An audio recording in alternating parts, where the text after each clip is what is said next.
Fuerza de Guerra Naval Especial, czyli specjalna morska jednostka wojskowa, to elitarna formacja hiszpańskiej marynarki wojennej, składająca się z żołnierzy piechoty morskiej i personelu marynarki. Określa się ją jako siły operacji specjalnych, przygotowane i wyposażone do działania w środowisku morskim, mogą jednak operować również na lądzie. Chociaż tradycja operacji specjalnych w hiszpańskiej marynarce wojennej sięga lat 50., Fuerza jest najnowocześniejszą organizacją tego typu. Powstała w 2009 roku w wyniku połączenia dwóch wcześniejszych elitarnych jednostek, Tercio de Armada oraz specjalnej jednostki płetwonurków bojowych Comandante Gorordo. Od momentu powstania jednostka brała udział w kilku operacjach za granicą, np. Atalanta na wodach Somalii, Finul w Libanie i Hispaniola na Haiti. Motto oddziału brzmi Serenitas et Audacia, czyli spokój i śmiałość. Kwatera główna znajduje się w Murcji. Obiekty obejmują bazę okrętów podwodnych, strzelnice, zróżnicowany teren, plaże i port taki jak Algameka, co znacznie ułatwia codzienne szkolenie tej jednostki. Okres szkoleniowy jest bardzo wymagający, który zdaje tylko 40% kandydatów. Dokładna liczba komandosów nie jest publicznie dostępna, jednak szacuje się, że jest to 6 grup po 16 żołnierzy każda. Fuerza dysponuje różnorodnym sprzętem, od najnowocześniejszych systemów do komunikacji, półsztywnych pojazdów bojowych i jednostek pływających, po precyzyjną broń oraz elektrooptyczne elementy zbierania informacji wywiadowczych. Chociaż informacje taktyczne i szczegóły dotyczące wyposażenia są zazwyczaj tajne, zarejestrowano następujące rodzaje broni: pistolet Glock 17, strzelba M870 czy karabin wyborowy M95. Specjalsi mogą również korzystać ze wszystkich rodzajów środków dostępnych dla hiszpańskiej marynarki wojennej, np. statków, łodzi oraz helikopterów. Eco Cobra, czyli Einsatzkommando Cobra, to elitarna austriacka jednostka specjalna policji, wprawiona w operacjach antyterrorystycznych i ratowniczych. Została utworzona przez austriackie Ministerstwo Spraw Wewnętrznych w 1978 roku w odpowiedzi na wzrost zagrożeń terrorystycznych w Europie, zwłaszcza po zamachu na izraelskich sportowców podczas Igrzysk Olimpijskich w Monachium w 1972 roku. Główna siedziba specjalsów znajduje się w Wiener Neustadt w Dolnej Austrii. Jednostka posiada również kilka oddziałów w różnych częściach kraju, np. w Graz czy Linz. Pozwala to na szybkie reagowanie na zagrożenia w całym państwie. Ich mottem jest Ständig besser werden, co oznacza zawsze stawaj się lepszy. Organizacja uczestniczyła w wielu znaczących operacjach, zarówno w kraju, jak i za granicą. Do najbardziej znanych należy ta z 1996 roku, kiedy to komandosi obezwładnili mężczyznę grożącego nożem załogę samolotu. Eco Cobra jest jedyną jednostką antyterrorystyczną, która zakończyła porwanie, podczas gdy samolot nadal był w powietrzu. Liczy 450 wysoko wykwalifikowanych żołnierzy. Proces selekcji jest bardzo wymagający, obejmuje testy fizyczne, psychiczne oraz specjalistyczne szkolenia taktyczne. Co roku w jego szeregi pragnie wstąpić zwykle ponad 150 kandydatów.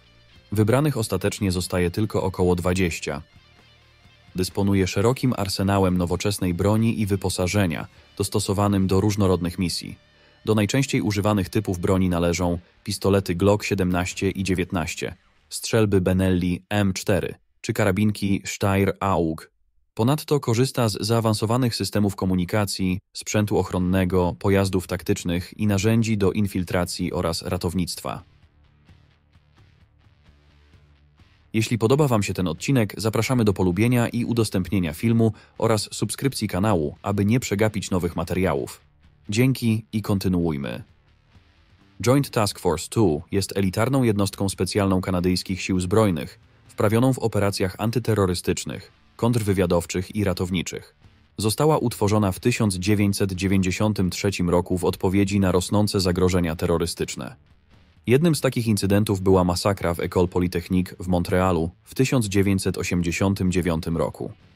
Główna siedziba specjalsów znajduje się w Dwyer Hill w Ontario, a ich motto Facta non verba oznacza czyny, a nie słowa.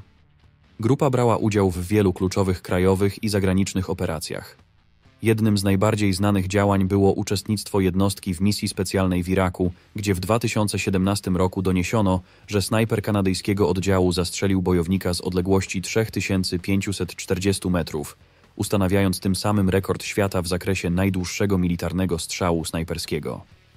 Informacje na temat procentowej zdawalności procesu selekcji nie są publicznie dostępne. Sam etap kwalifikacyjny jest niezwykle wymagający i obejmuje testy fizyczne, psychiczne oraz specjalistyczne szkolenia taktyczne. Według dostępnych danych organizacja liczy 600 wysoko wykwalifikowanych żołnierzy, ukierunkowanych w szczególności operacjach antyterrorystycznych, kontrwywiadowczych, a także działaniach z zakresu ochrony wysokich osobistości i ratownictwa. Dysponuje szerokim arsenałem nowoczesnej broni i wyposażenia, dostosowanym do różnorodnych misji. Do najczęściej używanych należą karabinki C8, strzelby Benelli M4 czy karabiny snajperskie C14. Jednostka wojskowa GROM, czyli Grupa Reagowania Operacyjno-Manewrowego, to elitarna polska grupa specjalna, przygotowana do prowadzenia działań antyterrorystycznych, wywiadowczych i ratowniczych. Jest odpowiednikiem sił specjalnych, amerykańskich Delta Force i SEALs, brytyjskiej SAS oraz izraelskiego Sayeret Matkal. Polscy specjalsi mogą wykonywać działania leśne, określanych mianem taktyki zielonej, wśród których należą m.in. organizowanie pułapek, zasadzek, obserwacja, walka wręcz czy wymiana ognia. Kolejne działania miejskie, określanych mianem taktyki czarnej, czyli akcje antyterrorystyczne na obszarze zurbanizowanym, oraz ostatnie działania wodne. To taktyka niebieska obejmująca misje pod wodą i na wodzie, np. nurkowanie czy abordaże. Została założona w 1990 roku w odpowiedzi na postrzelenie przez terrorystów w Bejrucie dwojga Polaków. Przedsięwzięcie utworzenia wsparły m.in. USA, Wielka Brytania oraz Niemcy. Główna siedziba znajduje się w Warszawie. Posiada również pododdział w Gdańsku działający na akwenach. Motto GROM brzmi „Siła i honor, Tobie ojczyzno”. Jednostka brała udział w wielu kluczowych operacjach. Jednym z najbardziej znanych działań było uczestnictwo w misjach specjalnych podczas wojny w Iraku oraz w Afganistanie, czy na Bałkanach, podczas operacji Little Flower, gdzie zatrzymano zbrodniarza wojennego Sławko Dokmanowicia, zwanego rzeźnikiem z Wukowaru. Proces selekcji do GROM-u jest bardzo wymagający. Składa się z 3 etapów: sprawdzian fizyczny, psychologiczny oraz psychofizyczny sprawdzian terenowy. Całość przechodzi około 10% kandydatów. Organizacja, liczba żołnierzy, szczegółowe dane dotyczące uzbrojenia i wyposażenia są ściśle tajne. Prasa zachodnia informowała, że w 2012 roku w jednostce służyło prawdopodobnie około 450 żołnierzy, a wśród posiadanej broni można wyróżnić karabinek Beryl, pistolet Glock 17 czy granatnik Palat. Snow Leopard Commando Unit, czyli w wolnym tłumaczeniu jednostka komandosów Śnieżny Leopard, to chińska jednostka taktyczna Ludowej Policji Zbrojnej. Nazwa była podobno inspirowana historią odważnego i przebiegłego Lamparta Śnieżnego, który uniknął zasadzki myśliwego i jego 8 psów. Zadania tej grupy obejmują antyterroryzm, ratowanie zakładników, kontrolę zamieszek, przeciwdziałanie porwaniom, rozbrajanie bomb czy ochronę VIP-ów. Została utworzona nieoficjalnie w 2002 roku i przez 5 lat szkoliła się w tajemnicy. Postanowiono ujawnić ją dopiero podczas pokazów Akademii Policyjnej w Pekinie w 2006 roku. Stanowiło to wówczas część działań PR-owych mających na celu przedstawienie zdolności Ludowej Policji Zbrojnej do zwalczania terroryzmu, ochrony delegatów oraz utrzymania porządku podczas letnich Igrzysk Olimpijskich w 2008 roku. Wśród innych znanych operacji należy wyróżnić walkę z terrorystami w prowincji Xinjiang oraz ochronę dyplomatów w Afganistanie i Iraku. Jednostka liczy 400 komandosów uzbrojonych w krajowej produkcji karabiny i pistolety, ale prawdopodobnie posiadają też szeroką gamę pistoletów maszynowych oraz innej broni palnej. Do pacyfikacji zamieszek korzystają z rodzimych transporterów opancerzonych oraz amerykańskich pojazdów. Każdy żołnierz jest wyposażony w sprzęt o wartości około $48 000, w tym kamizelki kuloodporne i sprzęt komunikacyjny. Kandydaci chcący wstąpić do specjalsów muszą mieć od roku do 2 lat służby w Ludowych Siłach Zbrojnych Policji i przejść rozmowy kwalifikacyjne oraz testy fizyczne i psychologiczne. Informacje dotyczące zdawalności nie są publicznie dostępne. Sayeret Matkal, czyli jednostka rozpoznawcza Sztabu Generalnego, to elitarna formacja komandosów Sił Obronnych Izraela. Nazywana także jako jednostka 269 lub jednostka 262, lecz jej żołnierze nazywają ją zwyczajnie jednostką. Ich siedzibą jest obóz Sirkin na przedmieściach miasta Petach Tikwa. Została założona w 1957 roku przez oficera IDF Avrahama Arnana, który złożył wniosek do sztabu generalnego o utworzenie jednostki bojowej na terytorium wroga do przeprowadzania ściśle tajnych misji wywiadowczych. Od momentu powstania organizacja przeprowadziła liczne operacje ratowania zakładników oraz inne działania antyterrorystyczne, na przykład w 1976 roku odbicia zakładników porwanego samolotu Air France w porcie lotniczym Entebbe w Ugandzie. Wzorce czerpie z brytyjskich powietrznych sił specjalnych oraz amerykańskiego Delta Force. Wśród innych zadań izraelskich komandosów można wyróżnić rozpoznanie, zbieranie informacji czy akcje bezpośrednie na tyłach przeciwnika. Ich mottem, zapożyczonym z wspomnianych brytyjskich powietrznych sił specjalnych, jest Who dares, wins, co można dosłownie przetłumaczyć na kto się odważy, zwycięża. Zasady rekrutacji i szkolenia są mało znane. Pobór odbywa się poprzez selekcję najlepszych żołnierzy izraelskiej armii oraz tajny obóz rekrutacyjny organizowany 2 razy do roku. Kandydaci przechodzą wyczerpujące testy, monitorowane przez lekarzy i psychologów. Po pomyślnym ich przejściu odbywają intensywne 20-miesięczne szkolenie obejmujące broń strzelecką, sztuki walki, nawigację, kamuflaż i rekonesans. Jednostka liczy około 300 komandosów, którzy uzbrojeni są w m.in. pistolety Glock, pistolety maszynowe Uzi, karabinki Tavor czy strzelby Remington. Gruppo di Intervento Speciale, czyli specjalna grupa interwencyjna, jest elitarną jednostką karabinierów, zakwalifikowaną jako siła specjalna pierwszego poziomu włoskich sił zbrojnych. Swoje początki datuje na 1978 rok jako odpowiedź na ataki lokalnych grup terrorystycznych.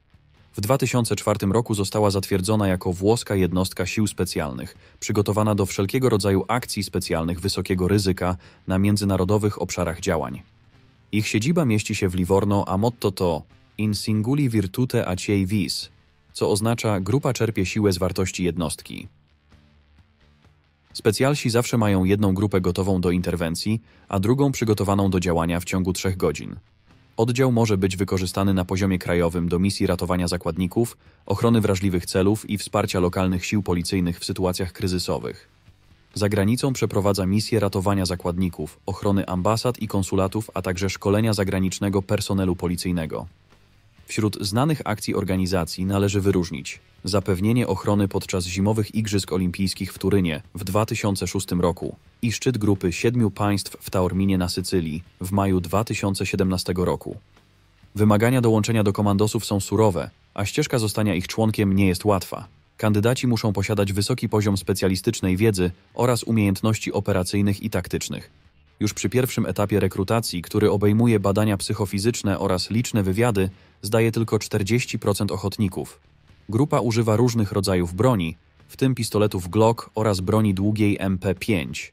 Dodatkowo, w ich arsenałach znajdują się strzelby i półautomatyczne strzelby gładkolufowe, a także karabiny szturmowe, takie jak Colt M4 oraz broń snajperska, np. Barrett.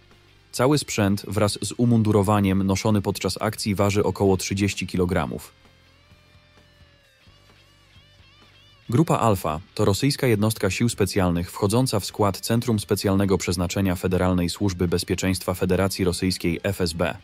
Jest to jedna z najlepiej wyposażonych, zdolnych do walki i tajnych formacji naszego sąsiada. Będąca kontynuatorem radzieckiej grupy Alfa KGB, ma znaczącą rolę jako grupa antyterrorystyczna. Utworzona w 1974 roku, początkowo składała się z 30 wysoko wykształconych i doświadczonych bojowo członków. Na początku lat 90. XX wieku było już to około 500 osób. W 1995 roku została przeniesiona do Departamentu A FSB, wnosząc swoje bogate doświadczenie operacyjne do nowej organizacji. Ich główna siedziba znajduje się w Moskwie, ale mają także jednostki w innych miastach, takich jak Chabarowsk, Krasnodar, Jekaterynburg i Grozny. Motto specjalsów prawdopodobnie brzmi Pobedić i wernutsa, czyli wygrać i wrócić.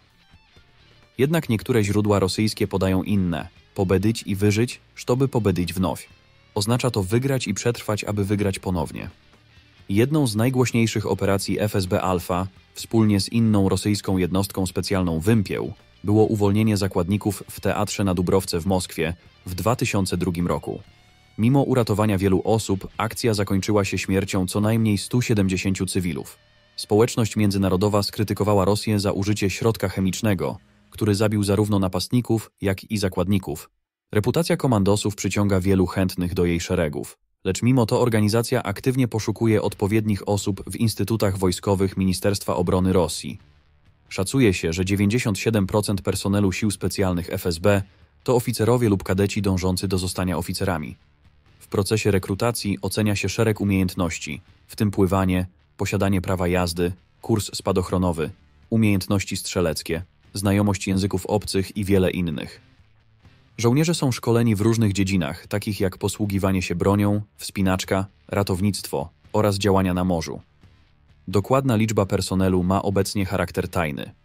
Jednakże według istniejących szacunków, łącznie zarówno w FSB Alfa, jak i w Wympieł, może być to od 300 do 500 osób. Będąc jednym z najbardziej elitarnych żołnierzy Rosji, członkowie grupy są wyjątkowo dobrze wyposażeni.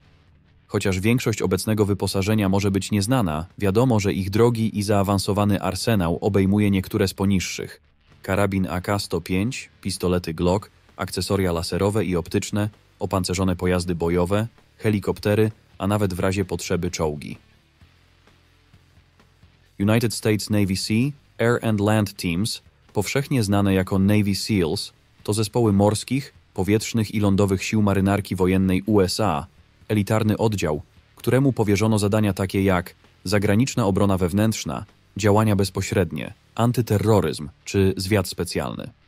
Ze względu na tłumaczenie angielskiego słowa SEAL, jednostkę tę w niektórych publikacjach określa się jako Foki lub Komando Foki. Ich prekursorem był Underwater Demolition Team, w wolnym tłumaczeniu podwodny zespół wyburzeniowy, działający w czasie II wojny światowej i koreańskiej. Oddział ten powstał na polecenie prezydenta Johna Kennedy'ego. Walczył w każdym większym amerykańskim konflikcie od wojny wietnamskiej. Obecnie zajmuje się akcjami bezpośrednimi i operacjami rozpoznawczymi. Początkowo specjalizował się w działaniach wodnych, ale teraz jest wszechstronną jednostką operującą głównie na lądzie, także w konfliktach niebędących wojnami. Siedziba komandosów znajduje się w bazie marynarki wojennej Coronado i wspólnej bazie ekspedycyjnej w Little Creek. Ich motto to "The only easy day was yesterday", co w wolnym tłumaczeniu oznacza "jedyny łatwy dzień był wczoraj".